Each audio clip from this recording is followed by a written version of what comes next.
Alhamdulillah ve salatu ve selamu ala Resulillah.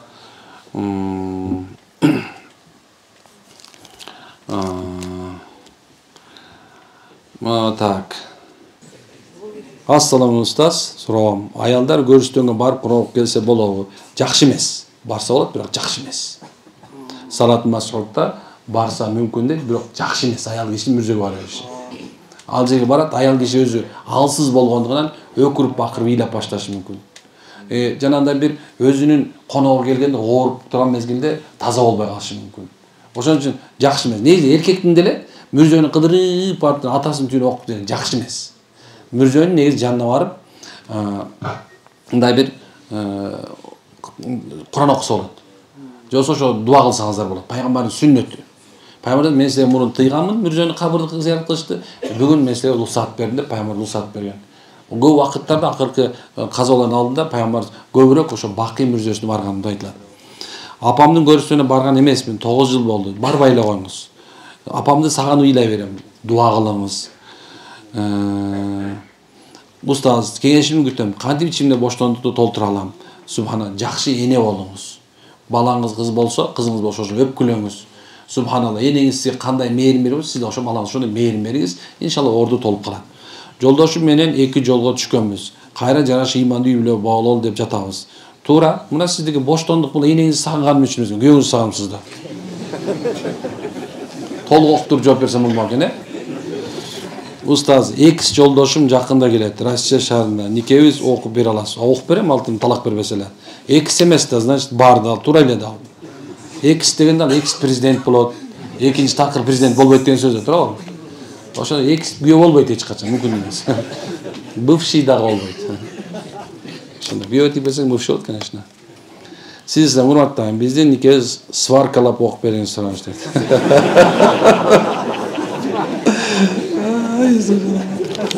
Рахмат иншалла. Бул жакынкы айылда бир бала бар эле. Анан ошо эки бала бир күнү келип калыптыр. Устаз, ассаламу алейкум. Устаз, нике кылып берсин. Мына ойлоп коем. Мен сени нике кыйбадым десем, ооба кыйгансыз дейт. Эмне болду десем, устаз дейт. Мурунку аялыма аябай катты нике кылып салган үчүн арам кутулдум дейт го. Анан буга да ошондой кылып бериңизчи дейт.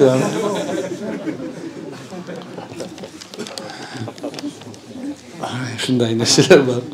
Молдонун жашоо сөз кызык дегенсичи. Бир башкача кызык да. Башкача кызык.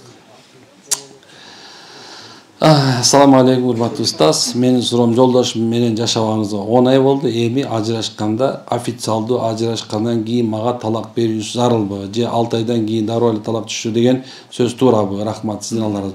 Бир талак түшөт, официальный болсо. Анан эркектен алыш керек деп айтабыз.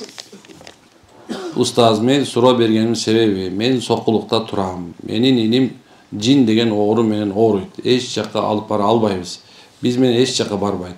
Алыбыз келбейт. Бир үйдө жалгыз калган. Үй бүлөсүн кууп жиберген. Барып окуп бериңиздерчи, суранам. Негизинде өзү ушул барып ошо өзүңөрдүн имамдарга айтканыңар жакшыраак, мечиттер. Айлаңардын. Аны эми бизди көрүп атасыз керек. Мен өзү 7 күн бош эмесмин. Ошол себептен суранычы. Бирөөнүкүнө барып жолсо окуп, кээ бирде силерден тырмагымды жаңы алдым, шенесиңер. Ошол себептен кээ биринерге жетише албайм. Кечирип коесуздар, Анан өзү бүт эле имамдар, мечиттин имамдары, сопкелер бар, ошолорго окута бересиздер, машалла. Анан жин кирип кеткени, бирок бул эгерде больницага да апарып көрүш керек. Жин кирет десе баарына кирбейт. Кирет де баарынан баары ушул нерсе баарынан эле кээ бирлери кадимки эле психологически ооруп калат. Мисалга бир адам 4 күн жолсо, катуу болсо 2 күн уктабаса, ошол адам субханалла кадимкидей эле ооруйт. Жанагындай удвоение личности болуп кетиши мүмкүн. Муну да моюнга алыш керек. Ошол себептен мынтип карап турасың. Так, бул эмне болду экен? Мында көзүң карайт, биян карайсың, сүйлөгөн сөзүң карайсың.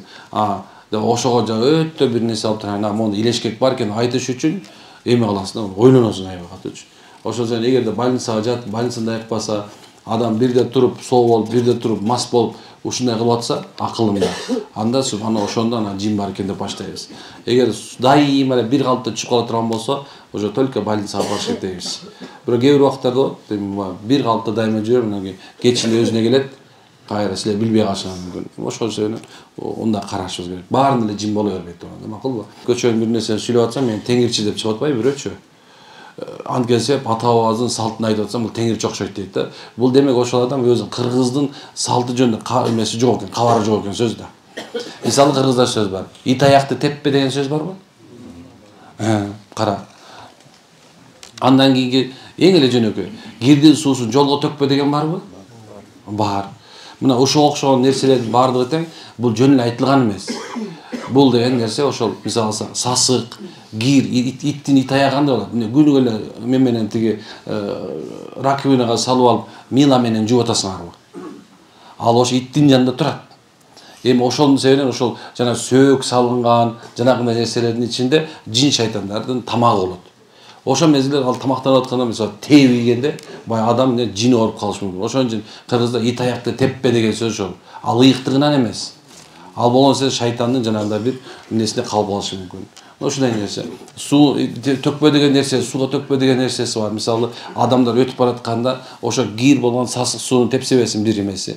Экинчи көп убакыттарда жанакындай эмеде ибадат кыла турган жер болуп эсептелет. Жол негизи намаз окуса болот турган жер, таза болгон себебиненчи. Бияк күмөн болушун, бияк күмөн болушун, бирок жол таза болуп калат. Ошон бирге эле мисалы жана кирдин суусун төккөндө жиндерге таасир берип, эмне болуп калышы мүмкүн? Адамдар ооруп калышы мүмкүн деп илгери ата бабалар ушундай кылган. Эми кээ бир лишний нерсеси бар болуш керек. Акылга сала албайм да, шариаттын там эмесине сала албаган. Бош жаканы, бош идишти өтө эркектин алдынан өтпө. Дагы эмне бар? Капка отурба деген бар адеп да. Бирок шариаттын калыбына түшпөйт. Пайгамбар айткан эмес, сахабалар айткан эмес. Балким эркекке болгон урматтыр деп эсептейм. Каптын үстүндө отурба деген сөз балки аял кишиге талтайып алып, монтип отурган вообще уятта турабы? Эми каптын үстүнөн невозможно мынтип отурушчу. Каптын үстүнөн талтайып отуруш керек болот. Эми кечирип койгонсо мындай туура эмес айтсамчы, ошол себептен эмне экен? Бул нерселер биздин ата бабабыздан келген бир адеп, тыюулар болуш керек да, мен айткандайчы. Ушундай нерсе. Босого отурба. Анан ушундай сөздөр барбы? Эми бул бар адеп. Кээбирлер эмне болмоду отура бер, ал эмес жок. Бирок негизи балким бир адеп илгерки биздин элдин бир адебине туура келген эместир. Түшүнүктүү болдубу? Ушундай. Анан кээ бир нерсеге албаңыздар.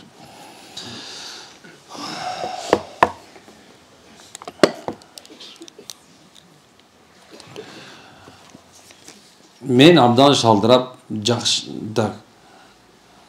Не дейт? Мен абдан жалгыздык жакшы көрөм.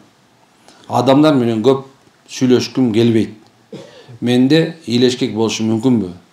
Кечинде демге биринчи жолу катышкам. Эч нерсе болгон жокмун. Бирок же илешкегим ошончо күчтүү болушу мүмкүнбү? Кечки демде эч нерсе болбосом дейт. Жок, субханалла. Бул сиздин балким мындай айтканда психологиялык жактан жабыркаганыңыз болушу мүмкүн. Сөзсүз эле жин кирселер анан кийин мынтип калышың керек эмес да. Же болбосо көз тийип калса эле сен ушундай болуп калышы мүмкүн. Бирок сөзсүз эле бир нерсе болуш мындай жанагындай бир кыйкырып, өкүрүп, ызычуу болуш шарт эмес. Ар ким ар кандай. Мисалы, көз тийип келе койсоң болду. 4-5 күндөн кийин ошондон кийин билингендер дагы бар. Саламатсызбы? Жолдошум умрага барып келди. Намаз окуй албай эле жүрөт. Жакында ичип алды. Мен намаз окуйм, дуа кылып кое жатам дейт. Ошо да. Негизи адам субханалла мен мындай Алла Тааланын Куранда бир аяты бар да. Маанисинде ушундай. Коом өзүн оңдомойн, Аллах аларды оңдобойт дейт. Деген нерсеси бул дүйнөдө биз акыл берилген эки макулуктун бирөөбүз. Бирөө жин болсо, бирөө адам. Акылды эмнеге иштетет десе, акылды субханалла ушул бул дүйнөнү таанууга, ошо дүйнөнүн ичинде өзүңдү таанууга, жаман жакшыны. Эгерде инстинкт болгондо бизде мисалы кооздай болмокпуз. Туулуп туруп эле 10 мүнөткө жетпей туруп эмчекти көздөй жөнөмөкпүз, сүт эмгени. Анткени акылга салынган ал Алла тарабынан мурунтан эле коюлган, ал жаратылган эле. Биз адам болгон себебинен биз сыноого жаралганбыз. Ошол себебинен сыноодо, бул сыноо дүйнөсүндө жакшы, жаман, кара, ак деп коебуз, ак кара болуп эсептелет. Ошол жолдун ичинде сизге сиз менен бизге Алла акыл берген. Ошол акылыңды кандай жүгүртөсүң? Мисалы алса бир айтат, мен ишенбейм дейт. Сени эч ким кыйнабайт. Ошол себебинен динде зордоо жок болуп эсептелет. Динде зордоо жок болгон нерсе сен акылың бар деген сөз. Эгер сен ошо 60ка чыгып, 70ке чыгып, дагы деле болсо, мисалы бир адамдардын өлгөнүн көрүп, дагы деле бир адамдар мисалы мүрзөгө түшкөнүн көрүп, дагы деле болсо бу дүйнөгө үмүтүң менен жүрө турган болсоң, көп адамдарды мисалы жанагындай бир жаман нерсени көрүп, дагы да ошолордон сабак ала албасаң, же болбосо мына асманда учуп жүргөн чымчыктан, жердеги жүргөн куңурскадан үлгү ала албасаң, демек ушундай мындай карап туруп бир жолу ушулардын кандай жаратылды болду экен деп мен үңүлүп бир карабасаң, баягы Дарвиндин эмеси теориясында дагы деле маймылдан жаратылып, маймыл бойдон кала бердиң деп турабы? Маймыл деген маймыл да ошо боюнча калып калат. Бирок биз адамбыз да, биз күнүгө өсөбүз, же ылдый чөбүз. Ошон үчүн кимде ким акылын жүгүртсө дайым өсөт. Эмне үчүн айтылган? Акылы жүгүрткөндөрдү карагыла дейт. Эгер дүйнөдө жанагындай бир эмелерде илим билим өскүн келсе, кара дейт да. Аалымдарды кара, илимдүүлөрдү карап туруп, ошолордун айткан сөзүн карап өсүш керек. Ошондой. Өспөгөн адамгачы 77 жолу сукон умрага барып, 92 жолу 4 айга чыкса дечи, акыл жүгүртпөгөн адамчы эч качан оңолбойт. Ушундай дуа эле кылыш керек болду. Ай Алла, муну акмактыктан сакта бер. Эмне үчүн пайгамбар саллаллаху алейхи вассалам дагы өзү дуа кылган да. Пайгамбар дуа кылган. О Алла, менин дейт да акылсыздыктан, анан жалкоолуктан, кайдыгерликтен сакта деп. Карасаң пайгамбарыбыздын дуасы. Демек бул нерсе жөнүндө ойлонуш керек. Дуа кылабыз башка эмне дейбиз? Ушул жөнүндө ойлонгула, дайым ойлонуш керек. Мындай акыл жүгүртүп койушубуз керек да. Мындай тегерек четти карап. Эгер акыл жүгүртпөй дагы мисалы эң эле жөнөкөй мындай бир нерсе айтайын. Адам үчүн эң жетишерлик үлгү бул жаназа. Ал эми мына баардыгыбыз куда сөөкпүз, баарыбыз тууганбыз. Мына кээ бирлердин атаңар кетти, энеңер кетти, бир тууганыңар кетти, мына кетти да. Эми ошолорду карап туруп, мен деле бул дүйнө өтөп турбаймынбы деген ой келбесе, анда субханалла сиз жыйынтык чыгара албайсыз. Эгерде ошол жыйынтык чыган, мен да бул дүйнө өтөп турбаймынбы, эми тиги дүйнө болуп калса, кандай жооп берет болдум экен? Коем намаз окуй берет, ушунча арак ичтим мен, болдум. Ушунча жыл зына кылдым, ушунча кишини алдадым мен. Ушунча жөн эле жашадым, балдарым коем өзүм үчүн жашап коелучу. Кээ бирлер өзүм үчүн жашайын дегенде туура эмес түшүнүп алат да. Өзүм үчүн жашайын деген нерсечи, бул сен үчүн калап турган мындай сага аныктан анык эки дүйнөдө пайда берип турган нерсени кылганга аракет кылып, бул өзүң үчүн жашоосуң. Намаз окутасың, бул өзүң үчүн. Оруз тутасың, өзүң үчүн. Зикир чаласың, өзүң үчүн. Куран окутасың, өзүң үчүн. Садака берип атасың, өзүң үчүн. Аялыңа жакшы мамиле кыласың, өзүң үчүн. Балдарыңа жакшы тарбия бердиң, өзүң үчүн. Карасаң, коомдо керек болсочу, мону тамекин чеп ыргытып атпайсыңбы? Ошол мезгилде да оны ыргытып атканың да өзүң үчүн да. Жакшылыгың да жаманчылыгың өзүң үчүн деген сөз. Мына ошондой. Бул өзүңө керек. Ал окубай койсоң, өзүңө зыян. Кармабай койдуң, өзүңө зыян. Бербей койдуң, өзүңө зыян. Только өзүңө эле зыян. Бул ичинде мээ бар. Мында мисалы канча нейрон бар, билесиңби? Шу субханалла. Эми баянча бирдемке биздин эмебизде 2 триллион бирдемке нейрон бар экен да. Ошонун бизде 100 бирдемке миллион эле колдонот экенбиз башыбыздачы. Карасаң? Эми ошонун күнүгө өлөт экенде тириле берет экен башыбыздачы, ошол өлөт экен тириле берет экен. Мисалы жана арак ичкенден башы ооруп каңгырап жана жүрүшпөй шишип кеткен.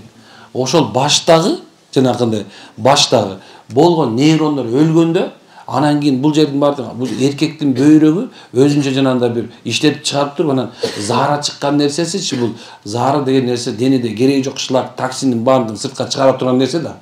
Ошол бул жерде мээдеги бүт эмне үчүн жанагы пиво ичкендер, арак ичкендер сийгеликтеп калат, кечирип койгула.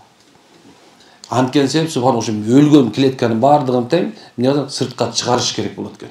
Уже бат-баттан ушул болуп калат. Мен айткан жокмун муну. Бирдемкеден бир эмени уктум баягыда бир чоң бир орустун профессору экен. Сонун түшүндүрүп коюптур да, даңгылдатып элечи. Ошол акылы жетпей ошонун баары өлүп калат экен дагы. Анан кийин жанагы көп арак ичип жүргөндө жанагы бир нече жолу дөөрүп, мындай кепи келишип, жана денесинин баары кызарып, агарып, жана өлөйүн деп калып атпайбы? Ал ошондон уже анын мээси иштебейт деген сөз. Всё. Өлдүм канча деген нерсечи. Ушуну иштетиш керек бул мээни. Бул мээ иштебесе, эмне көтөрүп жүрөсүң муну? Ушундай. Эми кечирип коюңуздар. Саламатсызбы дейт. Менин келин болуп келгениме 20 жыл жүзү болду. Кайын журтка жакшы кызмат кылдым. Жолдошумдун апасы өмүр бою басынтып келет. Себеби менин кийинки атам өгөй атам бар. Жакында өтүп кетти. Кайын энем ит өлгөндөй көргөн жок. Ыза болуп жүрөм. Мындай нерсе эми субханалла бизде аябай көп.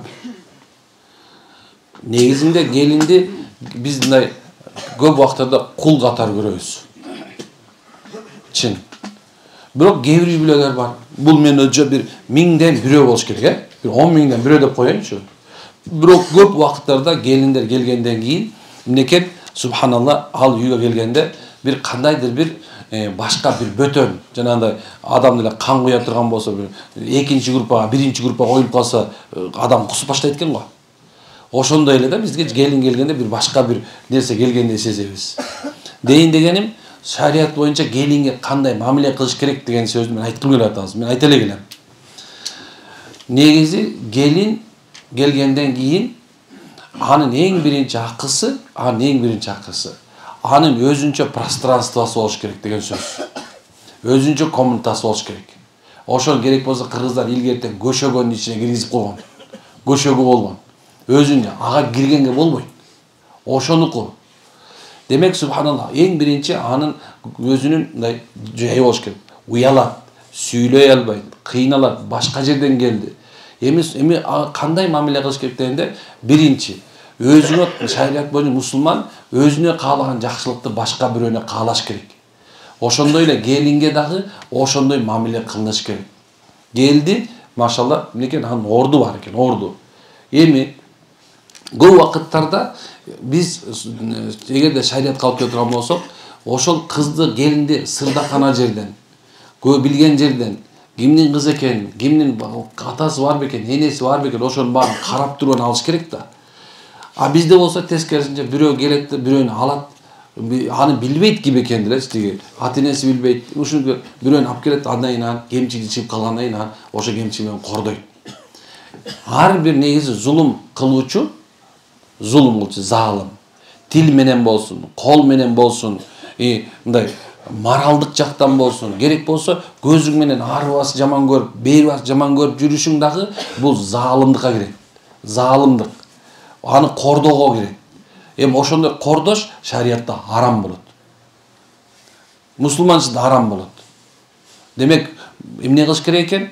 Ага сен өзүңдүн кызыңды кандай көрсөң ошондой көрүү аракетинде болуш керек. Туура. Кээ бирлер келет келиндер, алар келгенде кандай болот? Өз үйүндөгү көргөн нерсесин кылат. Тарбия жок болуп калышы мүмкүн, адеп ахлак болбой калышы мүмкүн. Эми ошон үчүн кайнененин камырынан деген. Демек сен кайненесиң, кайнатасың, кайнатанын бир эле иши бар. Унутпагыла. Азыркы заманда кээ бир кайнаталар жана катын сыяктуу болуп калган. Жалаң аялдар менен отура берип, аялдын подружкалары менен отура берип, аяшка деп атып, катын сыяктуу болуп калган. Отуруп келинди обсуждать эткен. Ушундай көнүп алган. Обсуждать этип, муну карасаң ушу, жок, эркектин иши эмес бул. Чыныгы эркектин иши эмес. Сенин кайнаталык эмен ишиң ушул эки.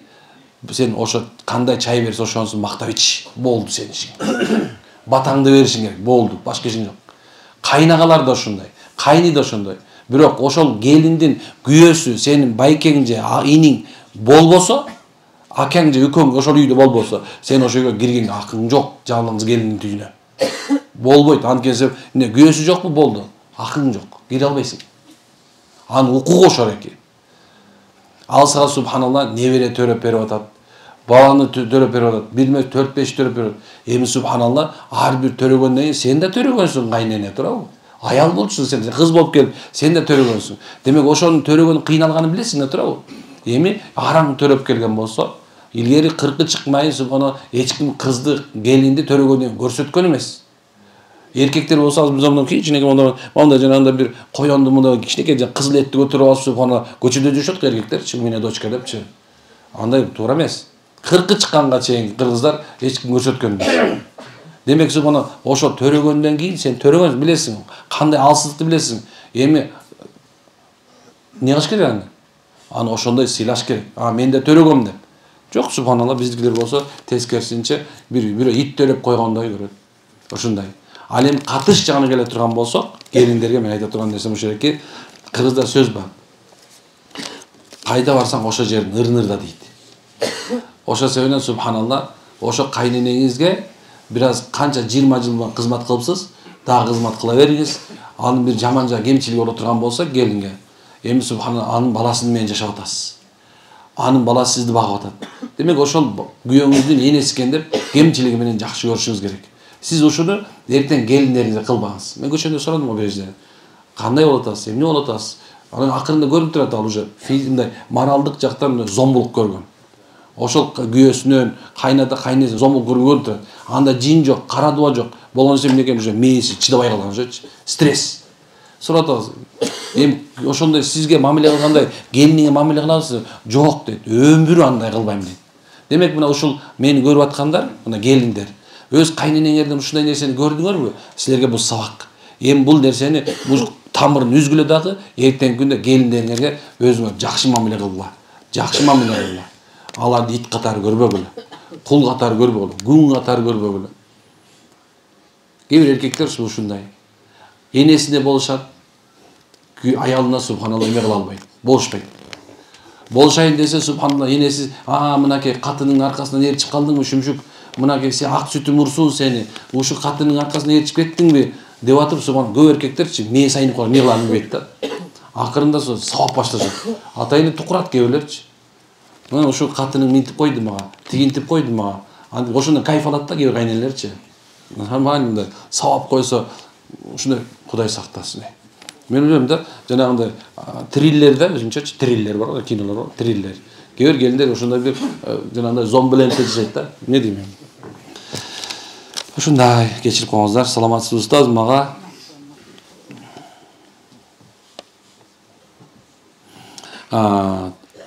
Айтып койсом, мен жолдошумду жек көрөм. Чоң эле аялмын. Анын ар бир кадамы, кыймыл, аракети, чыгарган дем алуусу да жакпайт. Неберелерим, келиндерим бар. Ушул жакта кыйын эле болду. Кээде боорум ооруп калат. Биз кокустан баш кошуп калганбыз. Менин жек көрүү сезимим күчөп баратат. Аны кечире албайм. Бул күнөө эмеспи дейт. Аллахумма салли аля саййидина Мухаммад. Жок, субхана, мындай эме көп. Негизи нике кайып, кокустан эле силер күйөө тийип калбайсыңар. Кокустан эле субханалла алып калбайсыңар. Ошол себептен көп убакыттарда ушундай бир убакыттарда ушуну ойлош керек. Тагдырга там берген үйрөнүш керек. Тагдыр бар го, жазылган. Демек ошол сиз өзүңүздүн тагдырыңызда болгон нерсеге ыраазы болгонго аракет кылышыңыз керек. Ушу күйөөм, мына ошондон балалуу болупсуз, ошондон келиндүү болупсуз.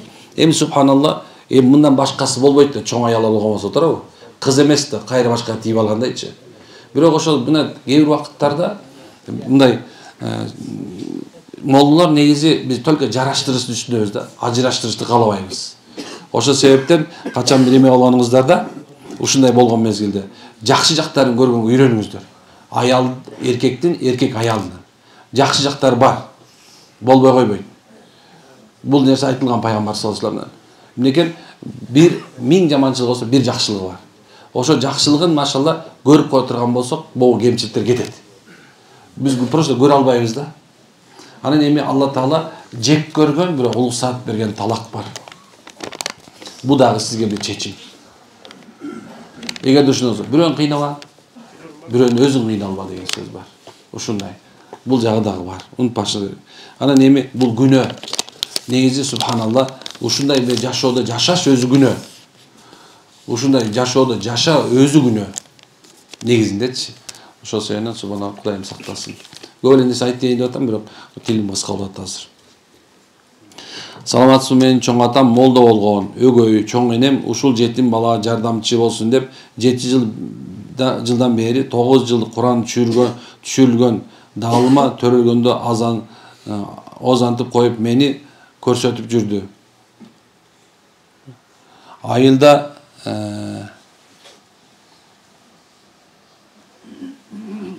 кийин чоң кыз болуп таштап койдум. Оорусуң деп ата энем арам же өзүнчө идишке тамак берип жүрдү. Чоң кыз болуп баарын таштадым. Эмне болот? Түшүнбөдүм. Чоң молдо болгон экен, өгөй экен, Чоң энем ушул жетим бала жардамчы болсун деп 7 жылдан бери 7 жыл, 9 жыл Куран түшүрүлгөн даалыма төрөлгөндө азандып коюп мени көрсөтүп жүрдү. Түшүнгөн жокмун суроого. Сиз түшүндүңүзбү? Түшүнө албадым, мен түшүнө албадым, кечирип коюңуз.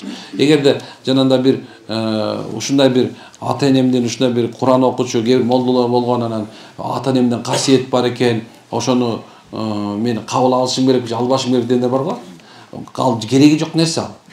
Касиет деген, мен касиет чоң атамдан калыптыр, анан тай атам, көбүнчөсү тай атасынан калып атат, жөөт белеңибизден тай атам калабайт. Субханалла, ушунду айта беришет да. Анан касиет бар экен, анан жок, субханалла. Ошол адамдардын бата дуасы машалла. Касиет этебей эле, жөн эле ата бабаңдын шерменде кылбай. Кээ бир карасаң молдолор бар, молдолордун балдары бар да. Аны ошолор карасаң арак ичип, мен атам молдо болчу дегенде күйүп кетесиң деп элечи. Дөпөрөс болсаң айтпай эле койбойсуң, эмне аласың айтыпчы. Сен мээң иштебеген белгиси ошолчу.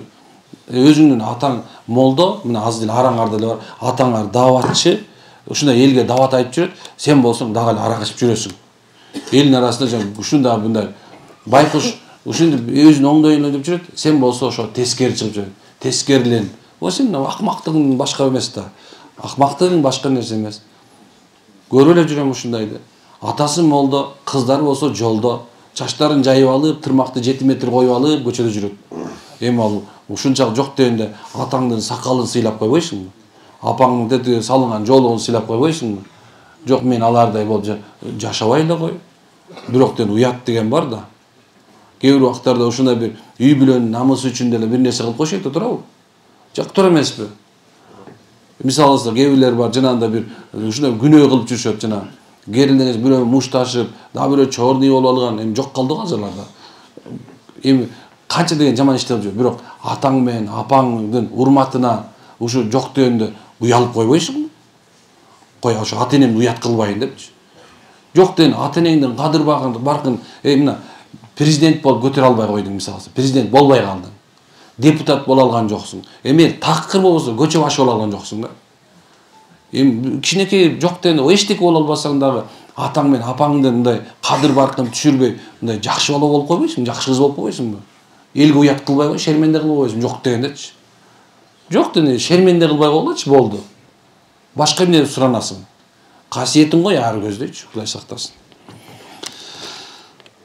Кечирип коесуздар, Ассаламу устаз, өзүм 5 убакыт намаздамын, бирок жолук салына элекмин. Өзүм ойлоп коем.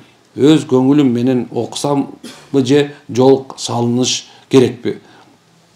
Устаз, күйөөм менен 4 жыл мурда ажырашканбыз. Ортодо 3 бала бар. 3 талак берип асалган. Быйыл гана жолуга баштадык. Мен балдарым үчүн жолугам, бирок күнөө деп ойлойм. 3 талактан кийин. Алына рахмат. Машалла, өтө сонун суроо. Сиз намаз окуй бериңиз. Жолуңузду иншалла салынасыз. Бирок айтайын деген нерсем ушул эки, аял киши үчүн негизинде эле башынан эле жолук салыныш парыз. Жолук салыш парыз. Мында ушул жерден эркектер ар бирине күйөөсүңөр. Ошол күйөө болуп туруп өзүңдүн аялыңдын башына жолукту салдыра албаган болсоң, сиз күнөөкөр болуп эсептелесиз чынында. Негизинде мусулмандардын душмандары өзүнүн мындай бир чоң бир программасы болгон экен. Ошол программасынын ичинде эки өнү бузушубуз керек деген. Барлык жерде көрбөйм, бирок экөөнү бузушубуз керек деген. Экөөнү бузсак булар бузулат деген. Ошонун бирөөсү аял, экинчиси бала деген. Мына ошол нерсе келди азыр. Ошол нерсе келди азыр. Ошо экөөнү бузду, мынакей. Балдарыбыз мына ээ бололу. Көчөнү мен интернетте карап атсам, субханалла, кандай бир эме ролик чыгарып коюптур, кичинекей кыздар. жалаң кичинекей балдар. Алардын кылып аткан көрсөткөн истерикасы, телефондун жогунан, жанагындай эмелерден ушундай бир чачтарын кызыл кылып салган, көк кылып салган, ушундай машиналерди тепкилеп атышат. Карасаң пиваларды ичип атышат. Жанагындай бир одноразовый сигареттер чыгып атат, спайстар атат, клей жыттап атат. Бул бардыгы тең, субханалла менекен. Кээ бир балдарга болсо ушунчага жетти, мектепти иште киргенде сен кимсиң деп сурап калыптыр ойлсоң. Сен кимсиң деп сураган өтүп атыптыр ошочу. Кызсыңбы же эркексиңби? Кыздан кызсыңбы же эркексиңби деп сурап ойлосоң. Ал кыз да, ал бала да, эркек да турабы? Ошон үчүн ушундай мектептерге берген жерде, ушундай берген жакшыраак жерлерге бергиле. Өзүлөр кээ бирлери жанагындай бир мындай биздин менталитетке туура болгон мектептерди жапканга аракет кылып атышат. Эмне үчүн дегенде, субханалла, ошол жерде оңолуу бар да. Ошондой эгер колуңда бар болсо, илимди, билимди болсоң, мына ошол жерде турган аял эркек, ошондой мектептерди ачкыла. Адеп, ахлак, кулк мүнөз боло турган. Адеп боло турган. Ушундай нерсе. Жана эми айтайын дегеним бөлөк. Аял киши жабын салып жүрүш керек. Анан намазды жоолук менен окусаңыз, машалла, өтө сонун болот, Кудай кааласа. Анан эми 3 талак берип койгон болсо, сиздин жолушуңуз туура эмес болуп эсептелет, бирок ошол талакты дагы бир чечишип койсоңор туура болот. Муфтиятка барасыңар, негизи эле талак маселеси болгондо мындай ойлонгула. Жөн эле өзүңөр эле эме кыла, эркектер абайлагыла. Ушундай бир ачууң келип атса да, жол бошсуң деп коюш керек да. Сенден келгенде көрөм, бар, төркүнгө барып келчи койчу. Мына ушинтип эле кутулгачы. Мына мен азыр ушуну чыгарып койчу бир. Мына эркектер аял менен уруш кеткен талак бербегиле. Талакты сөздү унуткула дагы айткыла. Бар, бошсуң. Үйүңө караң келет, бар. Машинага салып киргизип кой. Талак айтпагыла. Анткенсе өкүнөт экенсиңер. Эртең күн өкүнүп алып, анан кайра барып туруп жашап ала турган болсо, оңой тигиндечи. Жүрөм, кеттик деп шоколад берип кете бересиң. Тиги болсо макулдуп кете берет.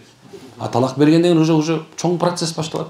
Ошондо эркектер аялдарга талак бербегиле, аялдар күйөөңөрдөн талак сурабагыла. Кереги жок. Башка нерсе үйрөнүп алгылачы. Намаздан нысын билбейт, орозон оосун билбейт, Курандан кыгысын билбейт. Бирок талак үйрөнүп алган. Башка нерсе билбейт да. Анан эмне кылалы, жашай берелиби деп келе берет. Ошондо Кудай сактасын. Талак маселеси муфтиятка барасыңар. Аслан устаз, сизге суроом. Күйөөсү дуаланып калса, аялына өтүшү мүмкүнбү? Мен эмемин да, көп убакыттарда ушуну карайм. Бирок алынан кебиле айткан боюнча, эркек окутса эркек эле болот, аял болсо аял эле болот деп айтат да. Ушуга кошулуп калам кээ бир убакыттарда. Анан экөөнү бир окутулушу мүмкүн. Мисалы алса, бузу сыйкыры болсо, экөөнү тең бир окутат. Жанагындай кысыты болсо да экөөнү бир окутат. Ошон үчүн экөөнү бир болуп калат. Оору сыйкыры болсо, күйөөсү болсо, аялсыз болушу мүмкүн да. Кээ бирлер бар, үй бүлө ичине, үйдүн ичине таштап койсо, үйдөгүлөр баары сыйкырап калат.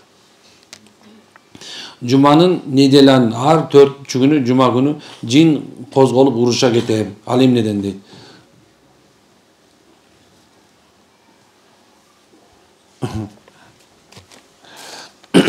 Байкем ушул мезгилде даярдаш керек экен да.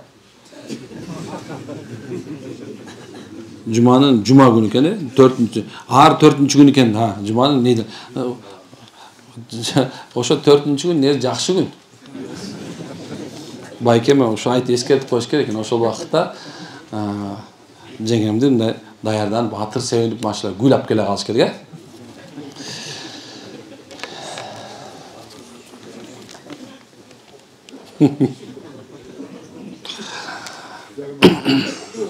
Өзү көчөгүнү бир жерде мемет коюптур. Азыр мен сизге обед берем азыр. Эметке кыйналып жатсаң? Сырталы кыйналган жок, азыр кой турасыз. Мен ушундай бир эме да, азыр кой турасыз. Мындай алыптыр да, анан кийин Инстаграмга бирөө мындай коюптур. Азыр гүл саткыч экен. Момундай гүл саткыч экен. Эркек. Анан бул байкуш субхана туура эле айтыптыр. Эме депчи, гүлдө аялдарга гүл бергиле, тигиндей мындай деп, анан бирок жазып коюптур да. Мен гүл саткыч депчи, сен келе солсуңбу? Жума сайын гүл берсең банкрот болбойбуз депчи. Карасаң, муну азыр сен чыгарып коюпсуң, аялдын баары муну көрүп алып, гүл бер деп айтпайбы депчи. Мында аялдар жазыпты, мында эркектер кайын тапса болот депчи. Бирок айтайын деген нерсем бөлөк да. Субханалла, үйдөгү мамиле жөнүндө айткым келди. Үйдө эми туура идиш аяк кагышат. Эркек менен аял урушат. Эрде аял урушат, эси кеткен болушат дейт кыргызда. Мында эси кеткен болуш туура эле сөз. Анткени урушуп талашып эртең табыша берет. Бирок кээ бирлердин мындай бирине болгон сезимдерди ушу урушуп билгизет кээ бирлер. Ошондо анан урушуп жатсадан кайра баягы табышып алышат экөчү. Кээ бирлер ушундай мындай китеп окуп алганда, мисалы, Онегинди баары окуй берген эмес да турабы? Кандай дейсиңер? Эми ошол жерде мисалы баары эле билбейт экен да кандай флиртовать этиштичи. Турабы? Бирок шариятыбызда пайгамбарыбыз үлгү. Пайгамбарыбыз аялдарга ошондой жанагындай бир жолу мына караңыз. Жолго чыгып калышты. Төөлөрдүн үстүнө паланкинди койду, баягы палатканы коюп, анан аялдар отургандан кийин баягы төөнү тургузуучу катуу чабыгенде төө бакырып туруп, деп баягы өзүнчө туруп баштаганда, "Эй, абайлагыла, хрусталдар сынып кетпесин" деген экен да. Аялды пайгамбар хрусталь деңгээлине чыгарган. Көп вакыттарда биздин ментал ушундай, биз эркектер, кыргыз биздики мындай мамиле кылган жагын билбейбиз. Ошон үчүн кээ бирде бир эле жагымдуу сөз жетет. Бир сөздү кылып алыңыз, мен дайыма айтам, кодовый сөзүңөр болсун. Эркек менен аял экөөңөр эле биле турганчы. Мисалы, мен сени жакшы көрөм деген сөздү, мисалы, дура деп кой. Сен эле билет, элдин мордо бул урушат деп мисалычы. Ошондой бир сөздү коюп койгула да, ошол аялыңды ошол сөз менен эркелетип тур деген сөздү айтайын деп атам. Ошондо субханалла өмүр бою бири-бирине жек көрбөйсүңөр.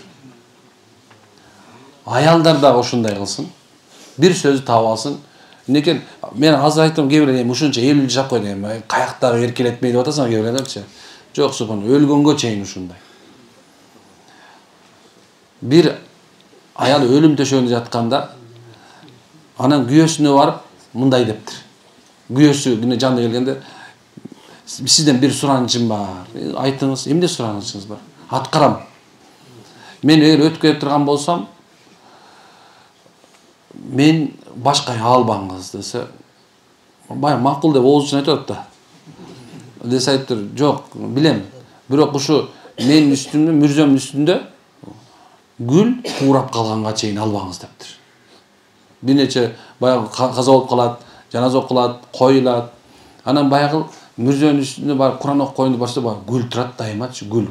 Дайыма өсүп турат экен да, куурабайт экен. 1 жыл өтөт, 2 жыл өтөт, 3 жыл өтөт, баягы гүл куурабайт.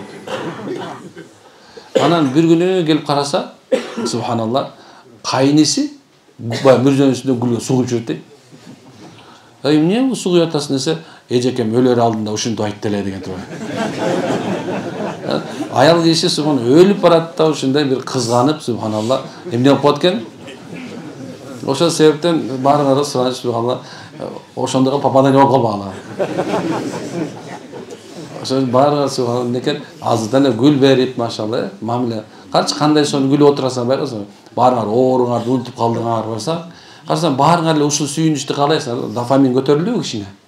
Мындай жакшынакай болуп, күлкүң келип, жашооң бир нерсе болочу оңой. Сиз ушу оңой эле да. Алар тиги орустар да 1 гүл, 2 гүл бербейт деп, ана 2 гүл бербейби алар да? 2 гүл бербейби? Бере бересиз иши бой, биздин мусулман болор. Мынча штук бергенге болбойт, бериш керек. Анан кездерде болуп калса, субханалла, кафе чогулуп, балдарын тыштап кой үйгө. Кээ уже бала басты болуп бүттү да. Так чарчады. Баары отуруп алып чай ич, бас, тур. Колунан кармап жетелеп ал. Ушул нерсе ислам. Мына ушул эки ислам, ислами үй бүлө ушул. Биз болсо субханалла башкача ислам куруп алганбыз. 2 метр арбас деген. Ушундай. Биз дайыма кармашып жүрөбүз иншалла.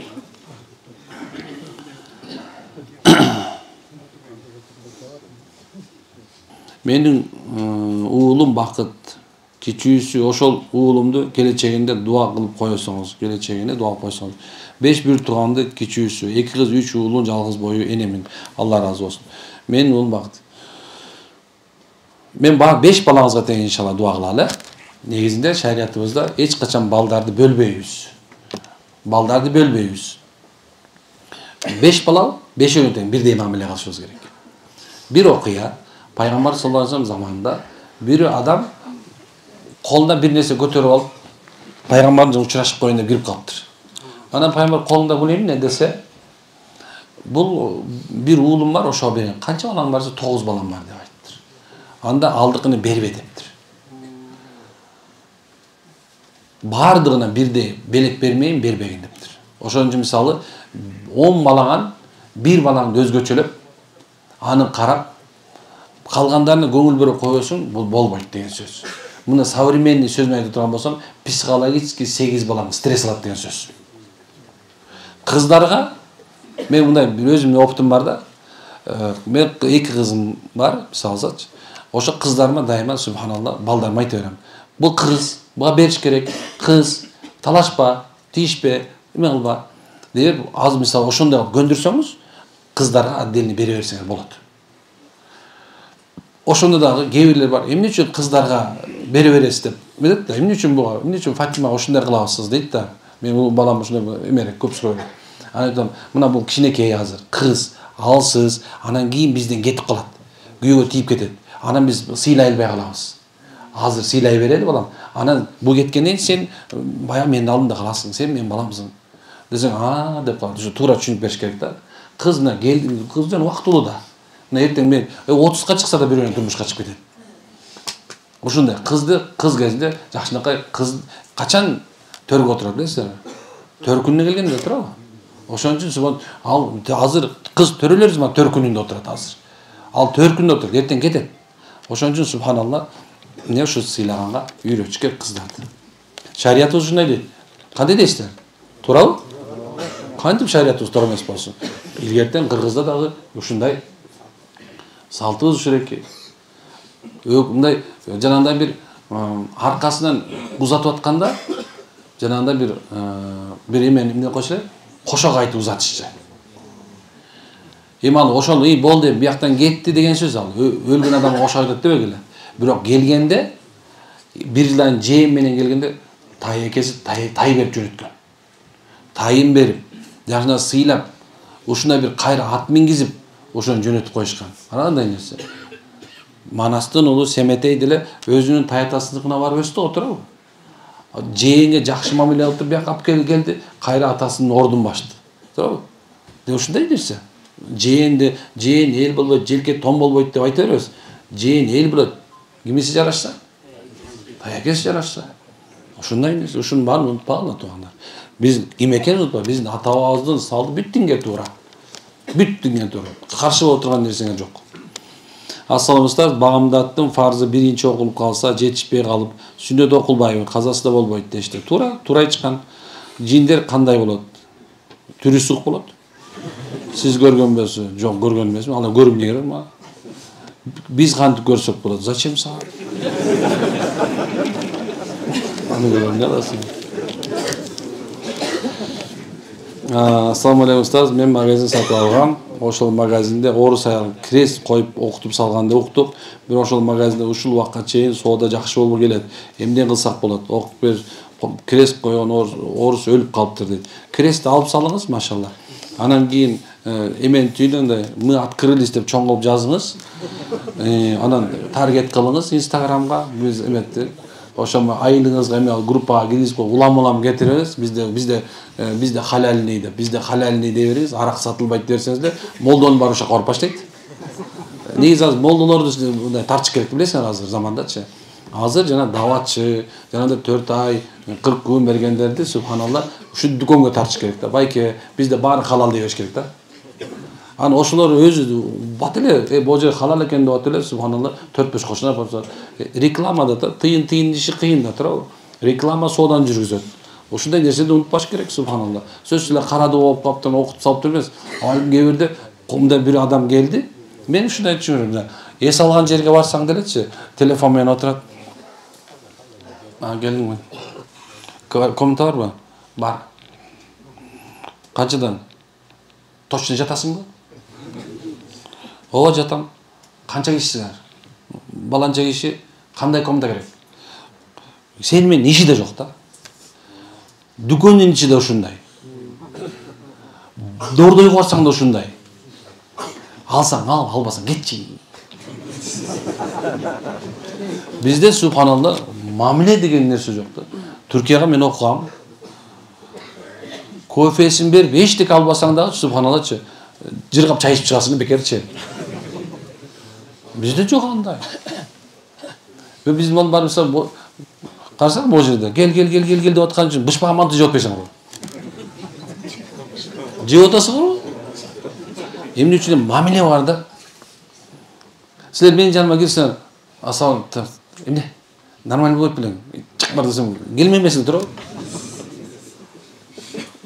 Ошондо ошончу көп суалдардын болбогон себеби мен ушундай деп эсептейм да. Күлүп турсун машалла. Анан баарын эле дубалап койбойт. Сенин кичине бир аракетиң керек. Bir баланы коюп койгонсуң. Bir баланы коюп койгонсуң. Ал сенин соодаң менде иши жок.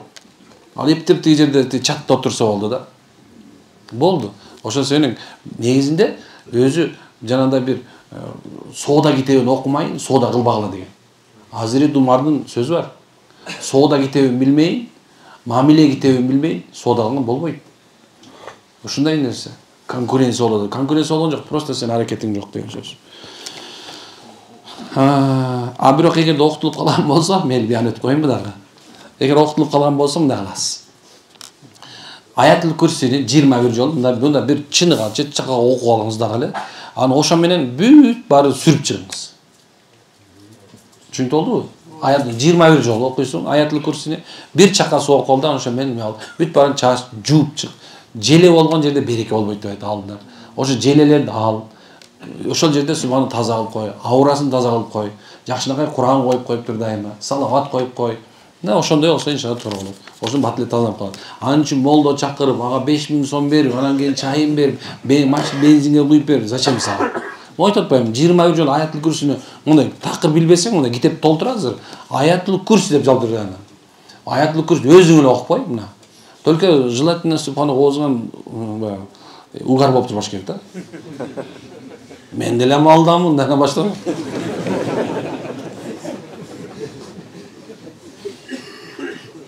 Масты Кудай сактайт деп анан баштайт го. Саламатсыз агай, сизге ден соолук, үй бүлөлүк бакыт каалайм. Рахмат. Мен келген күндөн жакшымын. Рахмат сизге. Суроо дайыма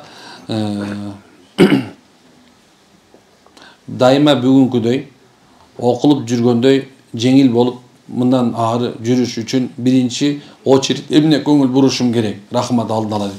Динге көңүл бургула. Сиз азыр Куран менен шипа таптыңыз. Алланын буйругу экен. Демек бул жерден уже аныгында силерге ачыктан ачык далил катары сиз динди карманыңыз деген сөз. Сиз дини Алланын буйругу менен Куран менен шипа таап атасыз. Демек эмне кылыш керек экен? Ошо динге келүүгө аракет кылыш керек. Ассалам устаз, Алла разы болсун. Балдарыма 3 жолума кызма дуа кылып коюңузчу. 3 жолуңуз Кудайым буйруса, Алла берекет берип, сизге дайыма дуа кылып турсун. Устаз саламатсыз. Хижаб кийбей намаз окуса, Алланын шипасы тиеби. Эми шипа тие берет, бирок күнөөкөр болуп жүрө бересиз да. Кийинбеген себебинен аялдардын баардыгы тең, ал ошол аялдык макомунда болот, аялдык даражасында болот, энелик даражада болот. Хижаб кийбесе делечи, ошол эле кыргыз боло берет, ошондой эле мусулман боло берет, бирок чоң күнөөкөр болот. Чоң күнөө болуп жүрө берет. Анан күнөө кылбайм деп айта албайт. Ошондой нерсе. Анан эми субханалла шипа тийбей калбайт тиет. Бирок ушундай жерлерге келгенде кийинип алгыч деп суранып атам. Ассаламу алейкум, Аллахым разы болсун сизге. Мен балдарыма, жолдошума, бир туугандарыма дуа кылып коюңузчу дейт. Алла разы болсун. Дуа кылып атабыз иншалла. Устаз, мен бир адамга көңүлүм бар. Ал 2 аял алам дейт. Эгер мен биринчиси болсом, менден советтешпей үйлөнө алабы? Ооба, сиз эле ала берет ал. Эркек менчик эмес да. Эркектен ал өзүнчө эле жүргөн ал хозяин ал. Эркектин ушундай орду бар. Ошон субханалла өзү каалагандай басат, каалагандай жүрөт. Субханалла. Сиз нике кыйып атканда Негизи силер өзүңөрдү багыштап атасыңар. Аялымдаки мен сага өзүмдү бердим деп атат да. Аял болса берсең мен сени кабыл алдым деп атат. Нике кыйлат ошондой. Карасаң сөздүн маанисин карабайсыңбы? Ошондой субханалла сен эркектин мындай эмнесине амирлигин өттүң аял киши. Эркектин башчылыгын өттү. Эми башчылык өткөндөн кийин бардык тарапта күнөөдөн башка жакта аял киши эмне күйөөсүнө баш ийиш керек. Күйөөсүнүн амиринде болуш керек. Бирок күнөө деген мисалы жана намаз окуба, ордутпа, хижап кийбе десе, жок, сен намаз окуй бересиң, хижап кие бересиң. Бардык тарабынан аялдын укугу бар, милдети бар. Ошондой эркектин дагы укугу бар, милдети бар. Айтайын деген нерсе, аял киши автоматически субхан өзүнүн күйөөсүнүн милдети алдында өтөт дагы, анан күйөөсү субхан чечет кандай кылышты. Иште десе иштейсиң, тиште десе тиштейсиң, укта десе уктайсың, ушул үйдө жашайсың, жашайсың. Анан эми алдырып ийген эркектер болсо эми айлашак. Assalamu alaikum, жалгыз калганда корко берем. Аркамда бирөө тургансыз. Бизге бүгүн 3-чү жолу келдим. Кантип калтырсам болот? Иншалла калат, Кудай кааласа, ниетиңиз тура бериңиз. Саламатсызбы? Кара дуанын белгилери. Үммөт кейжиге киресиз, YouTube каналга. Ошол жерде машалла подписацияны басып койсоң, улам эле чыга берет ошол эрекетчи. Эң просматриваемый ошол 1,5 миллион болуп кеткенби? Ошондой. Ошону бассаңыз чыгат алдыңызда. Кара дуалардын белгиси, эрмек ажы. Аны ошол эле карасаңыз эле айтып коем. Канча белгиси бар экен. Бүт түрү бар. Кээ бирлер даже мисалы алса молдокелер, кээ бир молдолор азыр ошону эме кылып атчы. Учебный пособие кылып атат. Карап, угуп алып, деп анан келип калса, эмне болуп атасың деп сурап, монду, баягыда ушундай айтты, сенде кара дуа бар экен да, ошону окуп атышат азыр. Сиздер ошондой кылсаңыз болот. Анткенсе биз атайын чыгарганбыз. Мунда эме болбосун. Жадагасы ошондой болуп кетти, азыр мен баягы кылсам, бир аял менен бир эркекти жөнөттү. Карасам отуруп алышып, шатыратып мен айтканымды айтып берип атышат да. Анан кийин эмесем ушу биз айыктырабыз, мындай кылабыз. Анан карасам ушу новая форма болуп калыптыр, жана көз ачыктардын эмеси, анан элдер деп илимий негизде сүйлөп атат да. Ойлоп кейип да калдым, ошо чыгарып ойлоп ашамак экен деп. Бирок дейин эми ошол жерден карап алсаңыз болот. Ошондой ишенбеңиздер. Жөн эркек менен аял отуруп алып, анан ушундай, анан момундай кылабыз, биз касиет менен дарылайбыз деген нерседен алысыраак болуп калды. Ассаламу устаз, сизден Аллах разы болсун. Суроо. Менин күйөөм балдарым кичинесинде таштап кеткен. 10 жылдан кийин пайда болду. Келди, бирок мага телефондон 3 талак деп 3 жолу жазган. Жооп берип коюңузчу дейт. Муну муфтиятка барышыңыз керек экен. Менин оюмча, келгенден кийин ушунча күтсөңүз да талак берип койду, талак деп 3 жолу жазган. Талак деп 3 жолу же болсо бир жолдон талак деп 3 жолу жазган. Ош проблема да. Караш керек. Муфтиятка барасыз. Ассаламу алейкум, бизде суроо. Кой сойгондо бул дүйнөдөн өтүп кеткен чоң ата чоң энеме багыштап союп этин жесе болобу? Кой эти дейт. Негизинде арбакка багышталса, Алладан башкага багышталса арам болот. Аллах разы үчүн бисмилла Аллаху акбар, бисмилла Аллаху акбар деп сой. Андан кийин анан соогун багыштай бер. Макул бисмилла Аллаху акбар деп союп туруп, анан соогун багыштай бер. Бирок эмне ошондо атамдын арбагына багыштатам союп ийсең, анда соң арам болуп калат, жегине болбойт. Алла Таала Куранда айткан ошол арам болуп калат. Алладан башка нерсеге сойбош керек. Бисмиллахи Аллаху акбар. Мына кой союнун адеби. Кой мындай семиз болгон жакшы, адам желе тургандай, адам жей тургандай. Көкмө болсо да сойсо болот, семиз болсо. Курбанчылыктан башка да дайыма жей турган нерсени айтып берейинчи. Анан эмне кыласыз? Соёрдун алдында ушул койду кыйнап алышыбыз керек. Дагы кыйнап алышыбыз дегенибиз койдун түйүнө туруп алып кайрап алыш керек. Бычакты кайрап алыш керек. Болбойт. Түйүнө туруп алып кайраган. Кийинкиси кыбланын жүзүнөн турган мустахаб. Мындай акырын жыгып, анан кийин алдыңкы 3 бутун байлап, алдыңкы 2 бутунан үстүндөгүнү 1 бутун өтүп, алды жагын койруп койсоңор жакшыраак болот. Жаткан жагын арткысын. Койруп коюп, бул да мустахаб. Мисалы ушуна койсоңор дагы, анан кийин байлап туруп, жакшысы субханалла менен тартып, бычагыңар мындай чоңураак болгон жакшы. Курч болуш керек. Мынтип байлап турган болсоң, дурус болбойт. Мынекен бир тартканда ошо союлуп кете турган. Ошондо бисмиллахи Аллаху акбар тартыш керек. Эгер деме турган болсо, бисмиллах десеңиз дагы болот. Бисмиллахир-рахман десең болот. Бисмиллахир-рахманир-рахим десең болот. Жакшы бисмиллах Аллаху акбар деп бир тартып, анан ошо канын Канча күтүп турасың? 3-4 тамыр кесилиш керек. 2 күрө тамыр, коко анан кекиртек деп коебуз. Кыз өлгөч, анан эме кекиртек. Анан бирок жүлүндөбөйбүз. Жүлүндөп сала турган болсо макру болот. Эмне үчүн дегенде субхана ошо кан толуп агып, аны өзүмө алыш керек. Эми галымдар айткан айтып атам, китептеген айтып атам. Анан сразу жүлүндөбөйбөш керек. Анан качан баягы өзүнүн эмеси менен жан бергенден кийин, анан акырдан баш демет, анан жүлүнө ошондон кийин эмет койсоңуздар туура болот да. Анан ошол этти эми ошол эле боюнча мына сыртка чыккан канды жеген болбойт. Ичкенге да болбойт. Көчөңө айтканда сүрүнгөнгө да болбойт, макулбу? Түшүндүрбөйбү көчөң? Сүрүнбөш керек деп айттымбы же сүрүнгүлө дедимби? Сүрүнбөш керек субханалла. Ал харам. Ал ошол жерде метесиздер, апарып мусорго төгөсүз. Анын ичинде калып калган канды дагы эмне экен? Эми субханалла ичинде калганды адал деп айтабыз. Бирок эмне экен? Жесеңиздер болот, бирок жакшыраак эмес. Мага иштер алган себептен. Эми болду, анан кийин андай аны баягы ичинде эмесин алып салгандан кийин куйкалап жейсиңби, ошо чийки жейсиңби, ал уже сенин ишиң. Түшүнүктүү болдубу?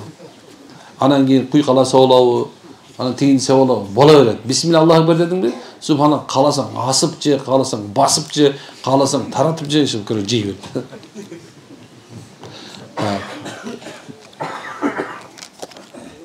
Күйөөм 8 жыл арак ичти, тынбай. Ден соолук я. Үй бүлөнү күйөөмдү өзүм багам. Рахмат жеңе. Талак берген, бирок болбой жашап жүрөм. Кандай кылам? Көңүл калган дейт. Сиздин көңүлүңүз калган эмес го, багып атсаңыз да калат. Вечный проблема да бул. Арак ичкен адамдын талак өтөт. Мас болуп айтып салса дагы. Анан эми эмне кылам эми? Субханалла. Балдарыңыз бар экен. Бул алким канча жолу айтты? 3 жолу айтса, 3 жолу айтты. Алим 1 жолу болсо баягы кээ бирде бар да. Мас адам бир нерсе айтып коет. Алим ошондо түшпөй калды деп күмөн кылып кое берейин. Ошондо болсо дагы эми көңүлүңүз калган болсо айла жок эми. Адам кылган аракет кылыңыз, башка эмне дейм. Ассаламу алейкум устаз. Негизи бул эме арак бул бизде Советтер Союзунан калган бир эмне жанагындай үлүш да. Мындай ошондон калып калган үлүш. Бизди мындай айтканда ошо менен мындай эме болуп калган да, калтырып койгон да. Башка да эчтекеси мындай жакшы нерселер бар. Бирок ошо арак основной нерсе субхан ушул бизге эме болуп калган да, ошолордун белек болуп. Кудай сактасын. Ушундан кутулуш керек. Мына бойда Кичигемин, Боролдой, Илич деген айылдар бар. Ошолор баягы күнү субханалла бир бала арак ичип өлтүргөн экен. Бардың сүйлөшүп жаш балдарын бардың. Дүкөндө арактын баарын сатып алып талкалап, эми арак сатылбай турган болду. Бул арак Кичигемин территориясында. Ушундай.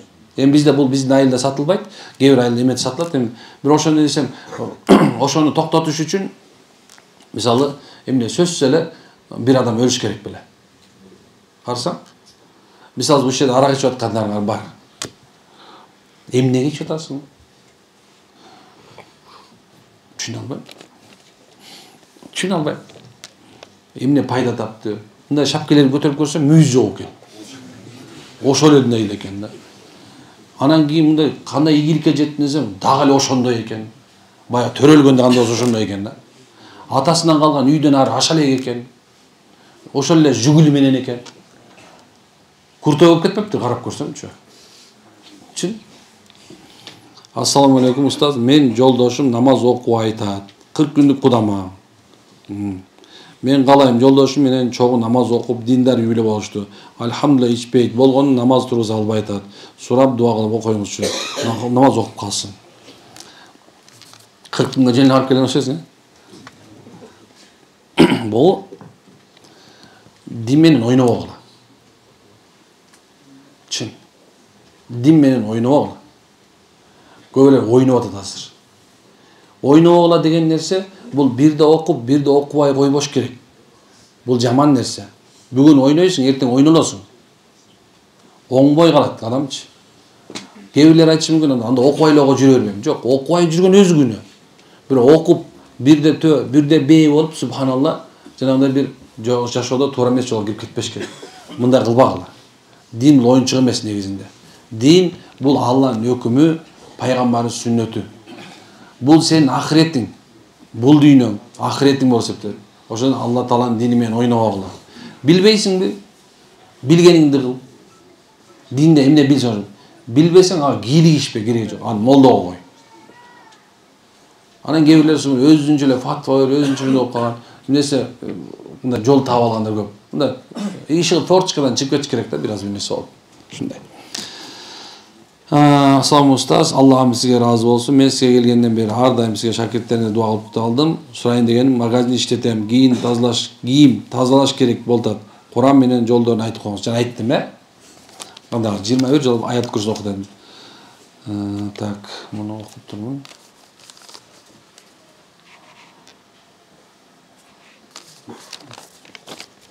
Ассалам устаз, өмүр бою иштедим. Ажырашкан бир балам бар. Баламдын келинчеги начардыгынан экөө ажырашпас үчүн үйдөн чыгып кетүүгө мажбур болдум. Охо. Балам азыр карагысы да жок. Телефон чалбайт. 4 ай болду чыгып кеткем. Ушул кандай совет берсеңиз. Эне баланын ортосунда түшүп пасына тескери каратып койду дейт. Айла жок эми. Бир аз жүрө туруңуз иншалла, Бир аз ушундай тура туруңуз. Аларга ыжалат болбоңуз, жаман дуа кылып ийбеңиз. Авалким субхана балаңызга Кудай таалам дес берип калар. Ошол дес берсе, Кудай берсе, эс берсе, Кудайым буйрса, ордуна келип, кайра сизге келип калат деген ойдомун иншалла. Анан эми ата-энесине каршы чыгып, ата-энесин жанагындай кол көтөрүп, ушинтип аткан эркектер болсо, эмне кылам эми? Акмактын да сүкүт. Булар оңбойт деп айтабыз дайыма. Эне ата деген бул бирөө эле болот. Экөө болбойт. Ал экинчиси өгөй болот уже. Ошол себептен субханалла, ошо өз ата-энеңерди асырап, багыттап, баалагыла. Кемчилиги менен кошо. Ушундай нерсе. Анан эми субханалла, билбейм алейким. Эскилер айткандай, бала белде, катын жолдо деп бекер айткан эместир. Кээ бир эркектерге мен мындай бир айта турган нерсем. Ата-эненин орду өйдө чоң. Ата-энеге жалгыз болсо дагы ушундай нерсе. Туура кемчилик кетпей койбойт. Алейким субхана бир нерсе болду, дагы нерсе болду. Бирок тандоого лайыктуу боло турган нерсе дайыма албетте субханалла бул ата-эне болуп эсептелет. Ассалам устаз, бизге Баткенде табыптар суук өткөндө койду союп карнына отургула дейт. Бутун салышат карнына, анан канына бар дене сүртөт. Ошол туура эле болобу? Баткенде Кой. Кадам жеп Баткенде акыры? Кальмион. Кальмион болбой калды азыр, Эмне болуп калды? Полоткан болуп калды. Полотканны. Негизи бул алейким субханалла жанакы карынга бутту салынышты лайыктуу болот. Алейким сөөктөн бери суукту алып коюшу мүмкүн. Бирок канга сүрткөн бул уже болбойт, арам болот. Табыптарды айтып атам мен. Бир байкеден бир табып бар эле, ошо киши субханалла муун ооруган адамды ушундай кылам деген бир сурадым эле да. Ошол мезгилде субханалла ушул болот. Бирок айтайын деген нерсем канды сүрткөн арам. Ассаламу алейкум устаз. Тушоону кезүү парз эмеспи? Жок, парз эмес. Тушоо кесиш парз эмес. Бул кыргыздын салты. Аны эч кандай эмеси жок. Ширк боло турган жерде жок мунун. Болгон нерсе жок да, бидат. Жок, шариятта бул негизи жок. Бирок эми 4 баланы чуркатып, менин апам, менин балдарымды эмне кылат? Көчөдөн эле ызы чыгып, элдин баарын чакырып кылбайт да. Балдар ойноп жүрөт да. Эй балдар, аз бир сааттан келине тушоо кесебиз деп коет. Толтура болуп калат. Болду. Анан мен баягы корозун көтөрө чыгат бирден чык. Эркек короз. Эркек болобу короз? Ошону көтөрө чыгат да, анан субханалла. Болду. 5 баланы чуркатат, дырылдап чыгып келет да, анан бутта бир чик кестирип коет да, корозду колуна армат, тиге 1000 сом армат коет. Бычагы менен жанакысын. Болду. Тушоо бүттү. Анан биздикилер болсо толтура кишилер чакырып, ызычу салып, анан да ал парз эмес, важип эмес, сүннөт дагы эмес. Бирок эми эмне дейм, эми апама каршы чыга албайсың. Бирок күнөө эмес. Кеспей эле койгула деп деле айтмакмын да. Анан тушоосу кесилбей калыптыр, анан ошон үчүн чалынып жыгыла берет экен. Жок, керелден кечке телефондо отурса кантип чалынбай. Жылбайт ордунан. Балконскийлер жыгыла берет. 31 квадраттан чыкпасаң дейт. Кечинде бир мезгилде чыгат, карасаң. Көздөр кызарган. Кантип? Бала деген ойнош керек, чуркаш керек. кыймыл аракеттүү болуш керек. Ошондон бала болот да. Ойногондарчы дагы эле 70ке чыкты. Ойнобагандар 30да 70 окшош турган. Ошондой субханалла. Ойнобой калгандар, керелден кечке ойнобой калгандар. Азыр казинода жүрөт. Ойноп атышат субханалла. Мээрим келбагандар мээрим издеп көчөдө жүрүшөт субханалла. Ошондой кимне ал дейсиң жашоону. Ошон үчүн баланы жөн эле баладай кылсаңар. Илгерки бек айткан сенин эле балаң барбы? Эркелетип барсаң сенин эле балаң бар деп койчу туруп. Эмне кыларыңды билбей, эсиңе кетип, уялганыңан ар жерге кирип кетелиң. Аз болсо субханалла бала өзү король. Жатар болсаң жармада айлансын деп койчу. Келип тоолом жыгылып калсаң, тургузуп тамак берген эч ким жок болчу. Курсагы ток болуп кетти койчу болду. Бүттү. Менин балам ошондой эле тарбияланат азыр. Ушундай эле. Мындай аркасынан чуркап тамак жеп коюп, чуркап келип турган субханалла, ач колон айрандан, нандан чук кетти кайры барды. Баланы ойнот, өзүнүн убагы менен. Кээ бирлер бар, баласын вундеркинд кылгысы келет. Керелден кечке жанакындай ойнотушат. Эме жанагындай тиги кружокко, бул кружокко, тиги тилге, бул карасаң машинеге салып чуркап жүрөт да. 20га чыкканда алкаш болуп калган да. Көрүп атам ушуну. Мен практика болду ошо айтам сизге. Баланын башына тыгы бербеш керек. Баланын өз балалык жагы бар. Ойното турган убакта ойноткула, окута турган жерде окуткула. Мамлекет деле келесе эмес. Ошон 3 ай каникул берген да. Ушундай десе, 7 күндө бир жолу эс алат. Воскресенье. Бекер эмес ал. Любой сабак жарым эле күн болот. Сабак 45 мүнөттөн болот. 60 мүнөт эмес. Бул бардырында жакшылап кылып. Анан кийин субханалла, керелден кечке иштете бергенин кереги жок. Баланы иштете турган мезгили бар. Эгерде бир тренинг өчүп калды, азырет ошо жөнүндө. Бала тарбиялоо боюнча кандай кылыш керек экенчи. Бирок мен ойлойм да, баарыңар эле ошону көргөнсүңөр да. Ошондой эле тарбия менен чоңойгонсуңар бул жердеги примерно 30 жаштагылар. 30 жашта. Андан кийин айта албайм азыр. Мына ошондой эле тарбиялаганчы балдарга эчтеке болбойт. Кез-кезде какыс-кукус кылып коюш керек. Анан чыгышпасын баланы сабады айтат депчи. Укууну жок, андай эмес. Какыс-кукус деген башкача болот. Муну кулагын чоюп коюш керек. Бул кээ балдар келип атпайбы мына деп кетип эле апасын койгон титиреп эле өзүнө акырын түк чоюп койсо түк токтоготуп болду. Всё, бир жолу балам жыргап калды, сон болуп калды дейт баласы. Көрсө керек экен да.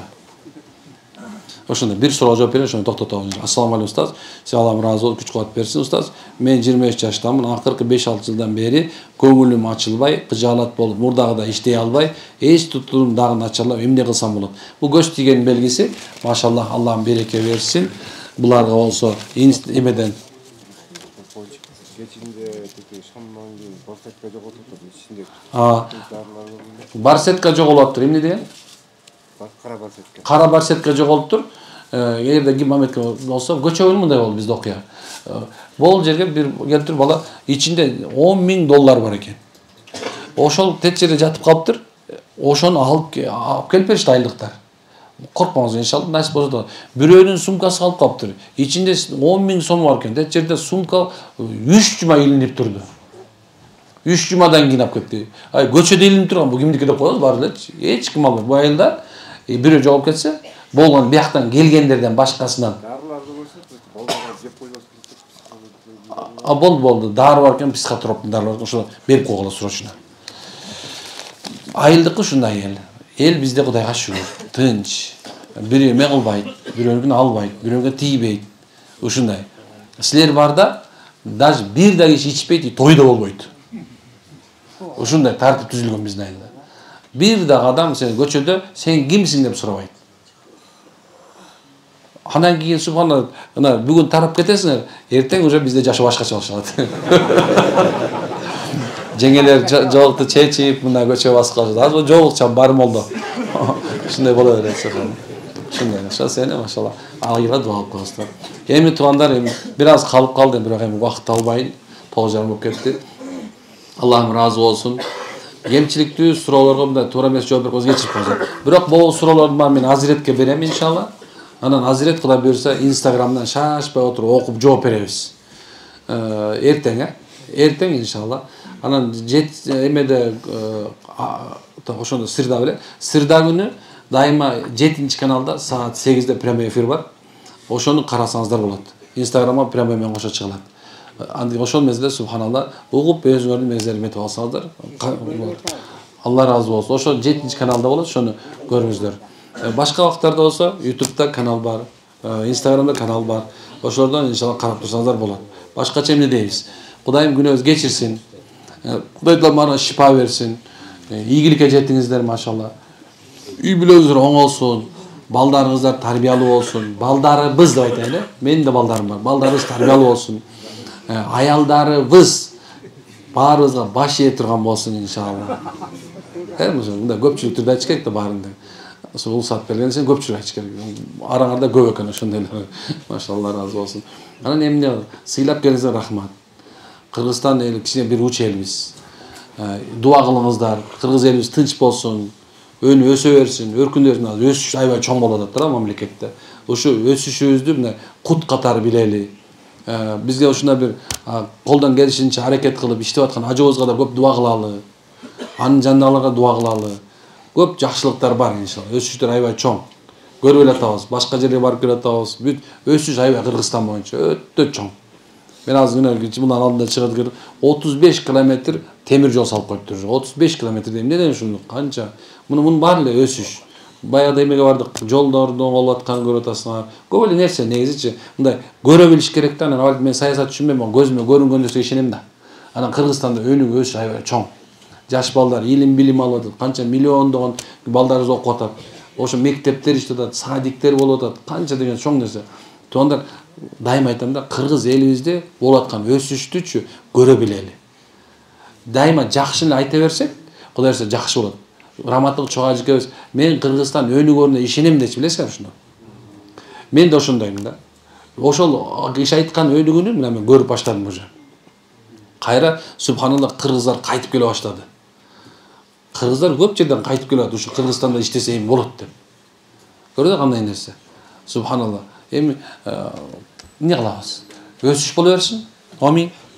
Субханалла хамдалилlah анта астагфиру ва атубу илейк. Кудайым береке берсин, Кудайым береке берсин. Элге тынччылык болсун, орго шифа берсин. Адашканда туура жол көрсөтсүн Кудайым. Алла таалам элибизге тынччылык берип, асман жерден келген баладан сактасын.